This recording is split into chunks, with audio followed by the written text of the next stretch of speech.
Hey guys, Trevor here. And in this video, I'm going to show you how to alphabetize all the apps on your Android phone if it's on the home screen or the app drawer. It's pretty quick and easy, so let's jump right in. Now, let's say you have a bunch of apps and you wanted to alphabetize them on this screen.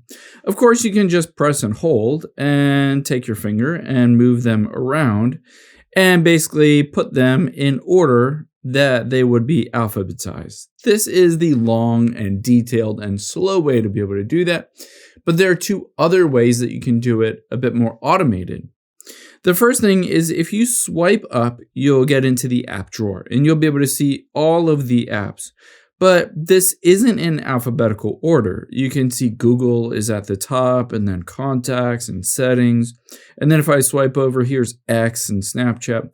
So if I wanted this to be in alphabetical order so I can easily find all of my apps, you should see either at the very top or the bottom the search function. One is, of course, you could just tap on search and you could search for Instagram or something like that.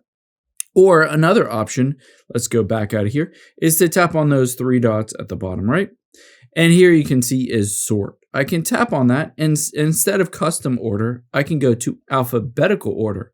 You can see just like that, it goes through and custom orders it just based on alphabetical order. You can see YouTube Music is at the very bottom. Folders tend to be at the very top regardless of where they are alphabetically. Now, another option you have is you can swipe up and just get into your settings. So let me tap on settings here. And then if you scroll down from your settings and tap on apps, again, this will have every single app on your phone, including all the built-in default apps in alphabetical order. You can see app adaptive. And then if I scroll down to the very bottom, there's YouTube Music. Similar to before, I can just tap on the search bar if I wanted to search for an app. If you can't find it, you can always just search for it to be able to find it that way. I hope this helps. If it did, hit the subscribe button down below and leave a comment if you still have any questions. Thanks, guys.